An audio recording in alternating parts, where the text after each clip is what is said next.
Hi, guys. I am going to take you through another quick review. This one is on run on sentences. So let's look at this sentence. I nodded, and when she was gone, I wrapped the belt and laces around the middle and gave it a good tug and began to spin and spin and slam into the lockers. And I got going so good the gum I had under my tongue flew out of my super ball, slipped out of my hand, and went bouncing down the hall. And I kept going and going like when you roll down a steep hill. And before long, I was bumping on the glass walls around the principal's office like a dizzy fish in a tank. I'm out of breath. I can't read that entire sentence without thinking, oh gosh, that went 1, 2, 3, 4, 5, 6, 7, 8, 9, almost 9 lines, and there's only one comma in that entire thing, and then ends with the punctuation. This is an example of a run-on sentence. It just goes on and on and on, and you don't have punctuation. Some of you do that. You just get to writing, and you're writing, and you're writing, and you're just not stopping. The slide is not progressing. Why are you not going? Okay, we're going to skip that slide. All right, punctuation is important. Just as drivers need signs that tell them where to pause, yield, stop, how to drive, etc., readers need signs to tell them how to read a piece of writing. If there weren't any road signs, a driver might run through an intersection and crash with another vehicle. Likewise, likewise is a transition that means the same way, in the same way, so it's a comparison. Likewise, if the writer forgets to use his road signs, punctuation marks, readers may plow headlong and crash into the next sentence. This is why punctuation is so important. All right, look at this sentence. My friend Kelly has a pet guinea pig. Her name is Miss Piggy. She feeds Miss Piggy carrots and fruit. She has a water bottle in her cage. Okay, ignore this. It's not purposeful. None of it should be purposeful. This writer has been careless and forgot to add punctuation. There are many ways to fix this run-on. Once you have talked with your neighbor, work with your teacher to repair this run-on. Okay, that we're not doing because this is like a little thing at home. So pause the video and think about, okay, how can I fix this run-on?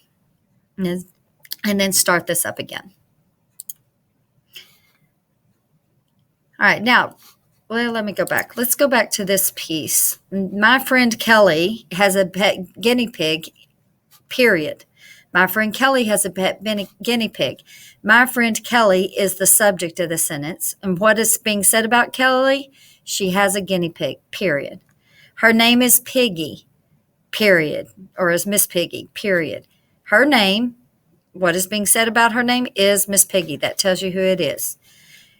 Capital S, she feeds Miss Piggy carrots and fruit, period. There's another complete sentence. She has a water bottle in her cage, period. So we have 4 actual simple sentences inside this sentence. You could also combine some of them. My friend Kelly has a pet guinea pig and her name is Miss Piggy, period. So that would be a compound sentence. She feeds Miss Piggy carrots and fruits, period. She also has a water bottle in her cage. So there are some ways that you could make that sound better rather than just that big old run-on that it is.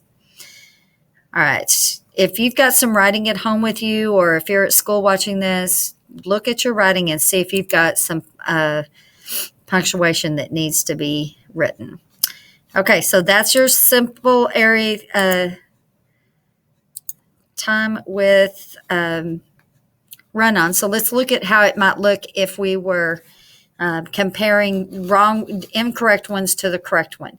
After she read it, she opened my door and sat down on the edge of my bed. This is a complex sentence. After she read it is that phrase that tells when, and then we have a simple sentence on the other side. Look at A. After she read it, she opened my door and sat down on the edge of my bed. This is missing the comma after it.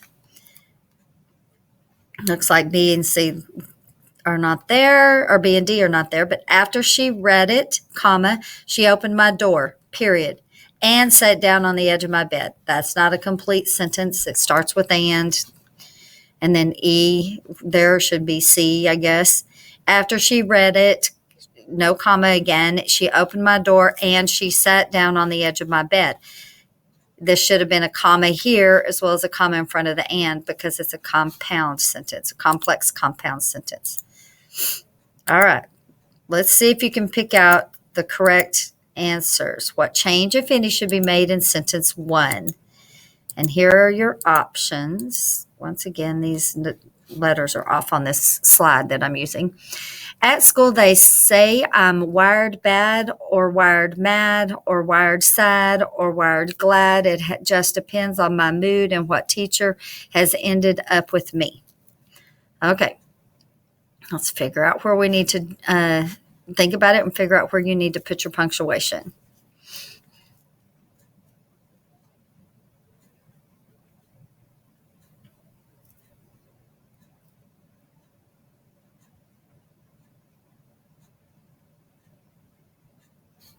Okay, if you chose what is E here, this third one, after a period after glad, then you are correct.